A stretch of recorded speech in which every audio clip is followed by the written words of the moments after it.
Otep, cher Kamit, aujourd'hui je vais faire un partage avec vous. Alors, le partage d'aujourd'hui va parler de la sorcellerie. Je vais vous donner donc 10 points essentiels selon moi, selon mes recherches, selon mon expérience, pour vous confirmer que quelqu'un est un sorcier.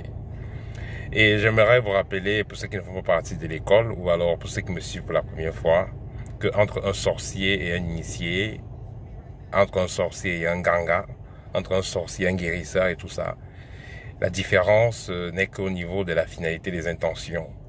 Au niveau pratique, les deux maîtrisent certaines lois, ils maîtrisent certaines pratiques, ils maîtrisent comment fonctionne le monde invisible.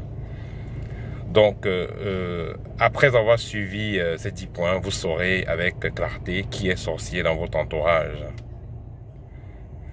Alors, notez que le sorcier ne va pas être forcément quelqu'un qui va marcher avec une grosse bague ou une grosse des gris-gris, des choses bizarres sur le corps. Non, c'est pas ça. Il y a des sorciers modernes. Hein. Le sorcier peut être bien habillé en veste. Il n'a pas besoin de porter avoir les plumes d'oiseaux sur la tête chaque jour ou porter des pagnes et autres. Non. Le sorcier peut être en veste, mais il est très dangereux, même plus que celui que vous connaissez au village. Alors, voici donc les 10 clés qui ne mentent pas. Les 10, pas les clés, hein, les 10 points qui ne mentent pas, qui prouvent que quelqu'un est sorcier. Premièrement, les sorciers, ils aiment trop questionner. Hein. Ça, c'est qui? Vous faites quoi avec lui? Il est qui? Parle-moi de ton nouveau travail. Parle-moi de ton chéri. Montre-moi ses photos. Comment il s'appelle? Et tout. Voilà, donc le sorcier, il aime toujours poser des questions.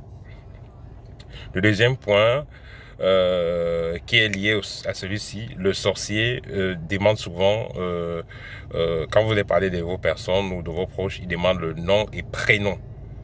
Nom et prénom. Donc le prénom et le nom, autant pour moi. Il demande le nom de famille. Généralement, on demande juste le prénom. Mais le sorcier, lui va demander le nom de famille et il va aller même demander comment on épelle le nom là. Justement que vous épellez le nom. Ça, c'est une pratique que les sorciers aiment bien faire. Ou bien localiser la personne dans le monde invisible. Ils demandent d'épeler le nom ou d'écrire le nom de la personne. Par la suite, le sorcier, vous allez le voir en rêve. Quelqu'un qui vous cherche dans la sorcellerie, vous le verrez en rêve. Ça ne sera pas juste des relations physiques comme ça. Vous le verrez en rêve. Et soit en train de vous voler des choses, soit en train de vous mettre des choses dans le corps, soit en train de faire des incantations sur vous. Vous le verrez toujours en rêve, le sorcier. Que ce soit après avoir fait prière, ou alors vos guides vont vous montrer cela. Le sorcier, vous le verrez toujours.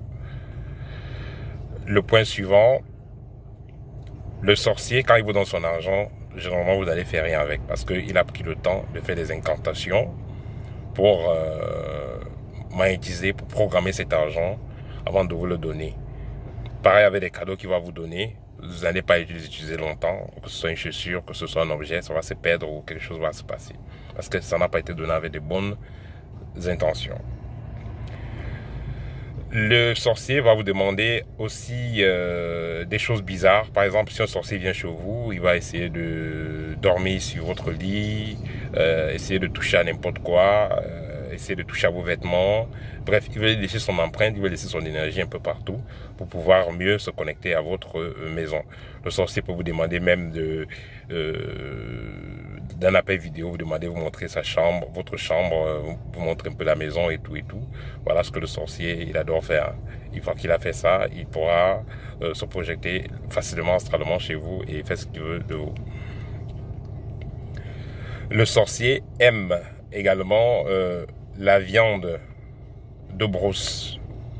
Le sorcier, il aime la viande de brousse, il aime les aliments bizarres, les nourritures qui ne sont pas, la viande qui n'est pas bien cuite et tout ça. Le sorcier, il adore la viande de brousse. Le sorcier, il adore cela. Ça le permet de se recharger d'une certaine façon. Voilà, le sorcier, il adore la viande de brousse. Vous allez voir dans certains mouvements, dans certains ministères où il y a des gens où il y a trop de sorciers. Ils adorent faire les fêtes, les cérémonies avec la viande de brousse. Dans la moitié de la table, ça sera les pangolins, les hérissons, les singes même, ils vont manger, ils adorent ça. Voilà, voilà un peu ce que le sorcier il adore. Et pour finir, le sorcier, il est très manipulateur et il aime se plaindre. Il aime se plaindre, il aime qu'on ait pitié de lui. Il aime jouer la victime, alors que dans le noir, c'est lui qui a tout orchestré et c'est lui qui frappe dur. Voilà, je pense que je vous ai donné l'essentiel. Et un autre point aussi, c'est que quand vous passez du temps chez un sorcier, vous êtes mal à l'aise par rapport aux énergies qu'il a mis dans sa maison. Quand vous passez du temps chez un sorcier, vous êtes déchargé. Si vous allez dormir là-bas, vous aurez des cauchemars. Vous ne vous sentirez pas bien. Voilà. Donc vous aurez des cauchemars, vous aurez des couches de nuit, et vous ne vous sentirez pas bien.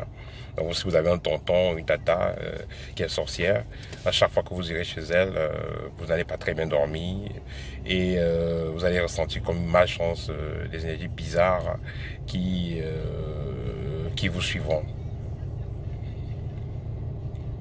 Voilà, donc si j'ai partagé ça avec vous, c'est pour vous mettre en alerte, hein. C'est pas pour que vous fassiez des problèmes à qui que ce soit. Et j'ai donné des outils assez efficaces et assez importants dans mon livre Le véritable chemin de la liberté spirituelle, où j'ai parlé également de la sorcellerie. Si vous voulez vous en procurer, contactez-moi en inbox et vous aurez les différentes clés qu'il faut et comment vous protéger des attaques des sorciers, surtout quand vous les avez localisés, surtout quand vous savez qui ils sont. Voilà, ça c'était le partage pour aujourd'hui et au TEP et à bientôt.